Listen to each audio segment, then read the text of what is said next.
For 2023, the Hyundai Tucson continues with its stylish and polarizing design.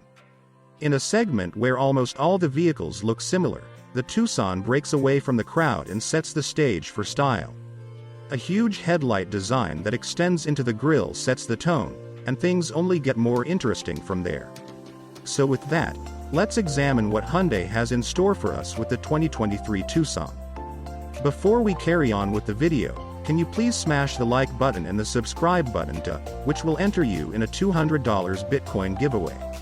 Now let's carry on with the video. The 2023 Hyundai Tucson gets an all-new engine for this generation. A new SmartStream 2.5-liter 4-cylinder powers all the gasoline trims and has OK power for what it is. 187 horsepower is the rating across all trims. The hybrid Tucson features a turbocharged 1.6-liter, but that's for a different review. The new SmartStream engine offers a high compression ratio for increased fuel economy, and it shows. The new Tucson gets 28 mpg combined, which is outstanding for a non-hybrid powertrain of this displacement. A new 8-speed automatic is also present and shifts quickly and smoothly. The 8-speed transmission is also standard and no CVT is available on the gas powertrain, a welcome surprise. We like the 8-speed and its gear changes.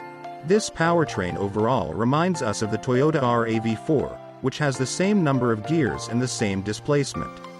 As you would expect in today's crossover market, front-wheel drive is standard with an optional H-Track all-wheel drive system available.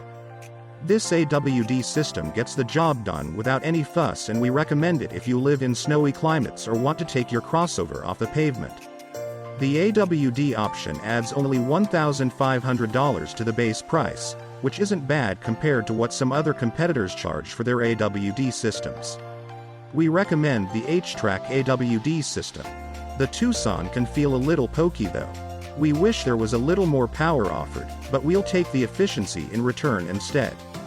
The Tucson features a very polarizing design on the exterior, which may not be to everyone's taste, but it certainly is distinctive and one of a kind. Starting with the front, we see a resemblance to the new Hyundai models with a large grille and headlights that extend into some of the mesh of the grille.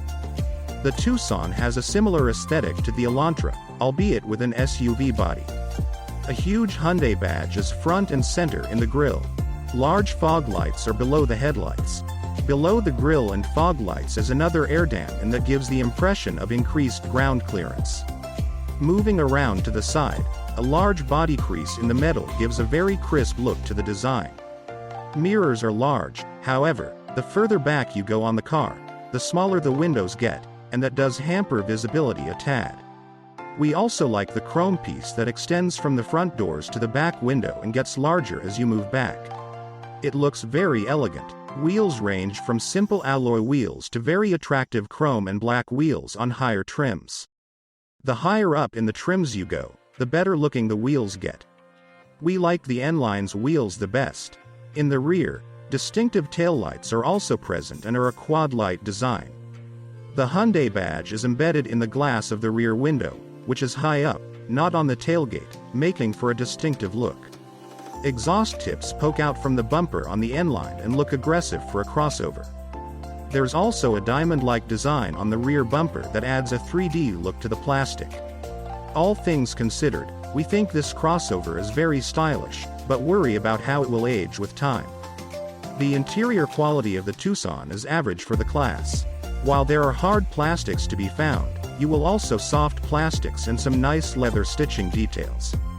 The steering wheel on the Tucson comes from the Sonata and features a unique design. A fully digital gauge cluster on higher trims looks high-tech and reminds us of a Mercedes-Benz.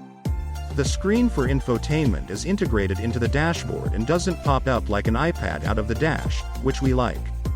That screen is big, over 10 inches, on higher trims and looks great. Dual-zone climate control is also on higher trims and is definitely recommended for maximum comfort. The wraparound dashboard design is modern and attractive and looks like something that belongs on a vehicle of a class above. Again, we see lots of hints of Mercedes in the design. A powered panoramic moonroof is an option as well as a standard moonroof. We recommend the panoramic moonroof as it lets more light into the back seat. The back seat itself on the Tucson is roomy and comfortable. 2 USB ports are optional. This class of vehicle is well loved for that feature, and the Tucson delivers. There's room for 3 adults in the back, and when the seats are folded down, the cargo hold is massive. This is a very practical vehicle for nearly all families, and we see exactly why so many people choose these crossovers as their family vehicle. Prices for the 2023 Hyundai Tucson start at $26,450 for the base SCFWD model. A $1,295 charge for delivery is standard. We recommend the N-Line trim or limited trims, which start at $33,325 and $35,710 respectively. That's a decent value considering the competition's prices. The 2023 Tucson does well with crash tests. FWD Tucson models have 5 out 5-star ratings from NHTSA, while the AWD models get 4 out 5 stars. The full Hyundai safety suite comes standard on the Tucson. Pedestrian detection, adaptive cruise control, automatic braking, lane departure alert, driver attention warning, and rear cross traffic alert are all standard. Blind spot monitoring is available and recommended. Of course, ABS, traction control, stability control, brake assist, TPMS, and a backup camera are all standard too. One thing we don't like is the fact that blind spot monitoring isn't available on the 2 lowest trims. We think it should at least be optional. The mainstream compact SUV crossover is a crowded segment with a lot of options. There are lots of great options out there. The Toyota RAV4, Honda CR-V, Ford Escape, Nissan Rogue, and Mitsubishi Outlander all come to mind. However, one of the biggest things Hyundai has going for it is the value mindset. You get a lot of style and features for a good starting price. Even fully loaded Tucsons cost way lesser than the competition. A fully loaded RAV4 from, for example, will run you over $40,000. Hyundai has a value mindset, and we like that. You get decent power with the Tucson and a good interior room. Some of the things we don't like are that some of the higher-end features are only available on the higher trims, while some competitors offer that stuff on lower trims. Another thing that we don't like is the fact that there's no upgrade engine except for the hybrid model. We would have liked to see an engine with a little more power optional. Other than that, there really isn't much to dislike about this SUV. We think blind spot monitoring should be available on all trims though. That's a big problem for us. That's a feature that many people want and demand these days, and the fact that the Tucson doesn't offer it on the lower trims. Hyundai has done a commendable job with its latest Tucson, and it shows. The interior is also a hit. It's modern, functional, and tech-laden. If you're looking for an SUV that stands out from the crowd, the Tucson might be just for you. Thanks so much for watching till the end. Please like the video and subscribe to the channel for more Hyundai, tech and EV content. Until next time, see you later.